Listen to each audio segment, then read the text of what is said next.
सर्वप्रथम मैं राजीव रंजन मिश्रा अपने विजन की ओर से पूरे भारतवर्ष को बहुत बहुत धन्यवाद और बधाई। आज हम लोग बात करेंगे कैसे एम्प्लॉयमेंट दिया जा सकता है और कैसे एम्प्लॉयमेंट लिया जा सकता है। आज मैं काफी गर्व कर रहा हूं कि आज अपने साथ छत्तीसगढ़ अंबिकापुर से करीब 90 किलोमीटर दूर एक माधुरी लकड़ा जी हैं और जो हमारे साथ आज विराजमान है। तो माधुरी जी, सर्वप्रथम तो विजन स्टूडियो में आपका बहुत बहुत स्वागत है, अभिनंदन। Thank you so much. Madhuri ji, आज आपका एम्पायर देखकर मुझे बहुत खुशी हो रही, मैं काफी गर्व कर रहा हूँ और ये लग रहा है कि जहाँ पे लोग बोलते हैं कि हम बेरोजगार हैं, मेरे पास रोजगार नहीं है, बहुत सारी परेशानियां हैं, तो हमने सुना है कि आप बहुत स्ट्रगल करके आगे बढ़ रही हो और आज इतना बड़ा एम्पायर खड़ा की हो कि आप एक पेट्रोल पंप की मालकिन हो, है ना।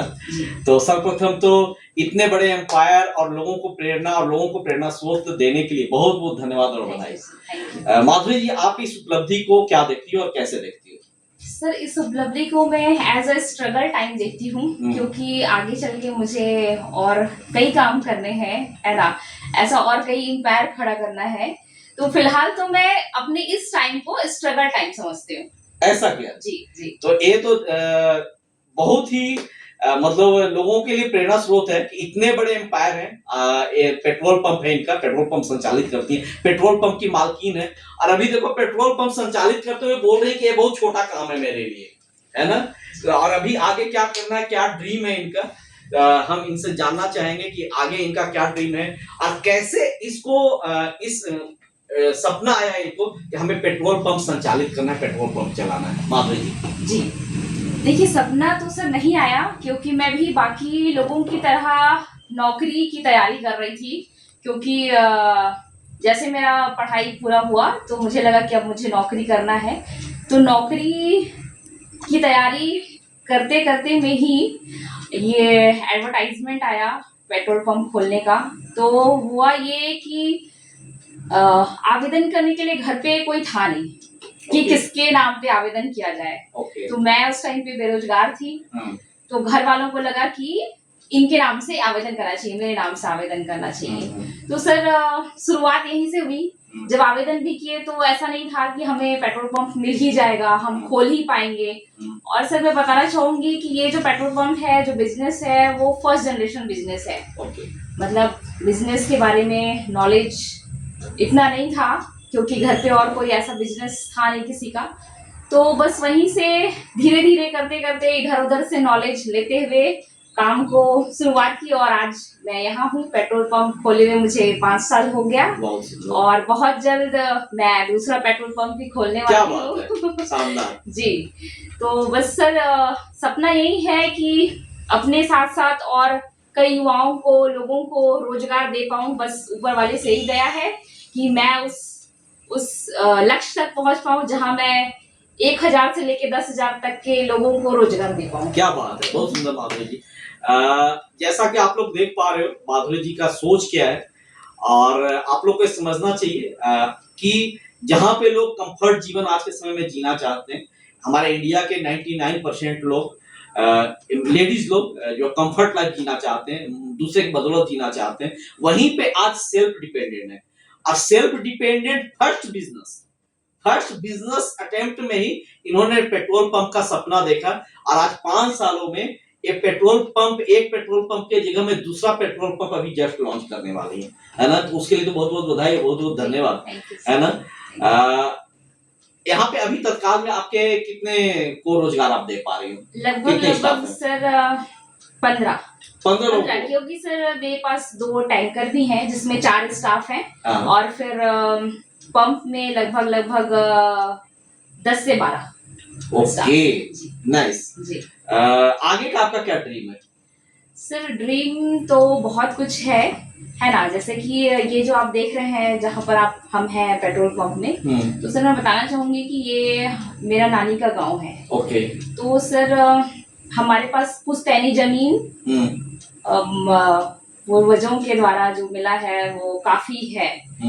तो मैं अभी के युवाओं को भी यही कहना चाहूंगी कि जिनके पास खेती है ना, जिसमें वो पर्याप्त खेती बाड़ी कर सकते हैं। तो मेरा यही है सर युवाओं को कहना कि वो बहुत समय तक नौकरी के पीछे ना भागें, समय बर्बाद ना करें। अगर ठीक है, आपको अगर रोजगार नहीं मिल पाता है एक टाइम तक, तो वो घर में भी अगर उनके पास खेती है तो उस खेती में ही नई टेक्नोलॉजी के साथ नए टेक्नोलॉजी को अपना के, क्योंकि जो पुरानी पद्धति है उसमें मैं सर मानती हूँ कि बहुत मेहनत है, जिसकी वजह से युवाएं इस ओर रुझान नहीं करते हैं मेहनत को देख के। लेकिन अभी समय बदल गया है, तो मैं चाहूंगी कि वो नई टेक्नोलॉजी को, अपनी जो परिश्रम है उसको कम करके ये खेती बाड़ी का भी अच्छा खासा वो कर सकते हैं और इनकम अच्छा कर सकते हैं। मैं बताना चाहूंगी कि पिछले 4 वर्षों से सर आप जान रहे हैं कि हमारे छत्तीसगढ़ में लोग पारंपरिक खेती करते हैं, अभी भी समय बदला नहीं है। तो सर जो रोपा का जो पद्धति है, पारंपरिक पद्धति, उसमें आप देखते होंगे कि जो किसान है, बड़े बड़े किसान हैं, उनको समस्याएं होती हैं कि उन्हें सही टाइम पे लोग नहीं मिल पाते हैं खेती के लिए। तो सर मैंने पिछले 4 वर्षों से हमें जो खेती का जो तरीका है वो बदला है, और हम खेती भी जो रोपा की जो पारंपरिक पद्धति है उसको बदलते हुए हम क्या है कि राइस ट्रांसप्लांटर के थ्रू, मशीन के थ्रू खूब रोपा का काम कर रहे हैं। क्या बात।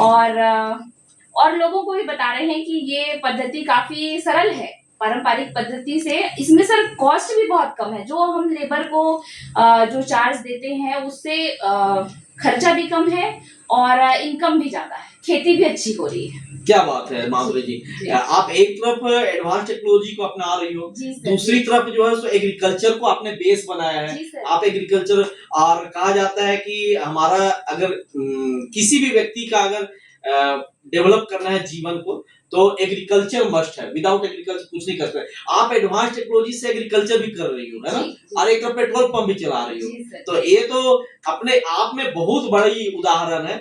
और सर उसका खेती का कारण ये है कि सर मैंने बताया कि पूर्वजों के द्वारा हमारे पास खेती काफी है। खेती करने के लिए पर्याप्त जमीनें हैं, तो उसका कारण वो है सर कि अगर वो चीजें हमारे पास उपलब्ध हैं तो कृषि क्यों ना करें हम। बहुत सुंदर, बहुत सुंदर, बहुत सुंदर। मतलब आप अभी जड़ को आप समाप्त नहीं की हो। जी सर, जी।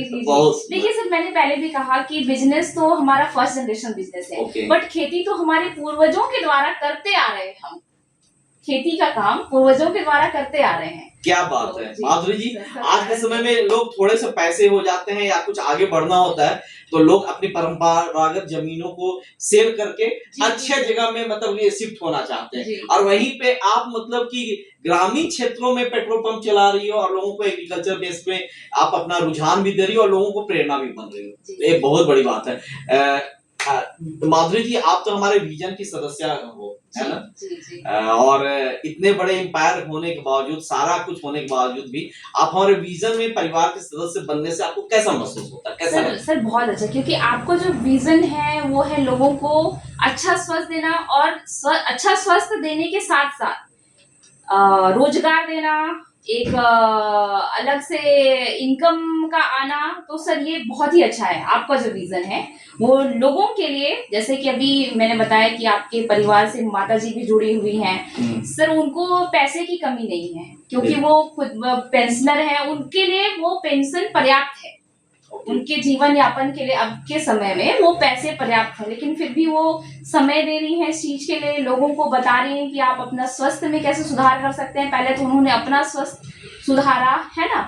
तो सर ये बात है कि वही है, लोगों को पैसे, ऐसे लोग हैं जो इनको पैसे नहीं चाहिए, लेकिन वो सेवा के भाव से इस चीज से जुड़े हुए हैं। बहुत सुंदर। तो चलिए, बहुत बहुत बधाई, बहुत बहुत धन्यवाद माधुरी जी, और इसी तरह आप लोगों के लिए प्रेरणा स्रोत बनती रहे, और ईश्वर से यही दुआ करूंगा कि आज आप के 2 पेट्रोल पंप हैं, अगले पूरे छत्तीसगढ़ में हर जिले में आपका पेट्रोल पंप हो जाए, है ना, और एक जो ड्रीम है आपका वो पूर्ण हो। और मुझे आशा ही नहीं, पूर्ण विश्वास है कि आप अपने मेहनत से, जैसा कि आपका आत्मविश्वास है, जैसा कि आपका मेहनत है, पूर्ण विश्वास है कि आप एक दिन सफल होके रहेंगे। बहुत बहुत धन्यवाद।